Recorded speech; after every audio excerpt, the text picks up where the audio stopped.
BFDC গেটের সামনে justice for ইকরা নামের একটি সামাজিক প্ল্যাটফর্ম মানববন্ধন করেছে, যেখানে অংশগ্রহণকারীরা আলভি ও তিথিকে বয়কটের ডাক দেন। চলমান বিতর্কে ইফফাতারা তিথি নিজের ফেসবুকে পোস্ট দিয়েছেন। পোস্টে ইকরার সঙ্গে ব্যক্তিগত চ্যাটের ৪৪টি স্ক্রিনশট প্রকাশ করেন তিথি।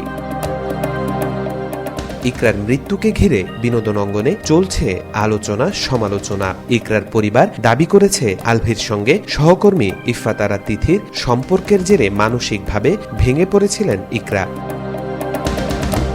সম্প্রতি নাটকের শুটিংয়ের জন্য আলভি ও তিথি নেপালে যান। ২৭ ফেব্রুয়ারি ছিল তিথির জন্মদিন। বিনোদন অঙ্গনে গুঞ্জন ছড়ায় তিথির জন্মদিন উদযাপনের উদ্দেশ্যেই নেপালের শুটিংয়ের আয়োজন করা হয়েছিল। তবে এই অভিযোগ অস্বীকার করেছেন আলভি। ২৮ ফেব্রুয়ারি ইকরা মারা যান। এরপর থেকেই আলভি ও তিথির সম্পর্ক নিয়ে আলোচনা আরও তীব্র হয়।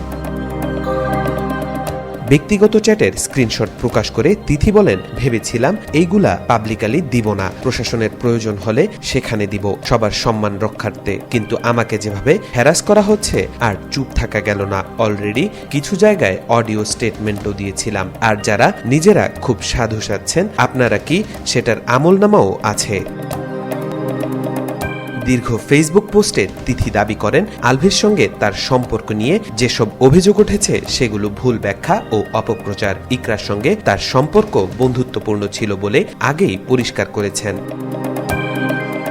পোস্টে ইকরার সঙ্গে ছিল স্বাভাবিক যোগাযোগ দাবি করে তিথি জানান, ইকরার সঙ্গে তার নিয়মিত ও স্বাভাবিক কথাবার্তা হতো। পারিবারিক অশান্তি, ব্যক্তিগত হতাশা ও ডিপ্রেশনের বিষয়েও ইকরা বিভিন্ন সময় তার সঙ্গে কথা বলেছেন। স্ক্রিনশটগুলো প্রকাশ করে তিথি বলেন, ইকরার সংসার ভাঙার কোনো ইচ্ছে কখনোই ছিল না, বরং তিনি ইকরাকে কাজের মধ্যে সক্রিয় থাকতে এবং নিজের পায়ে দাঁড়াতে উৎসাহ দিয়েছেন।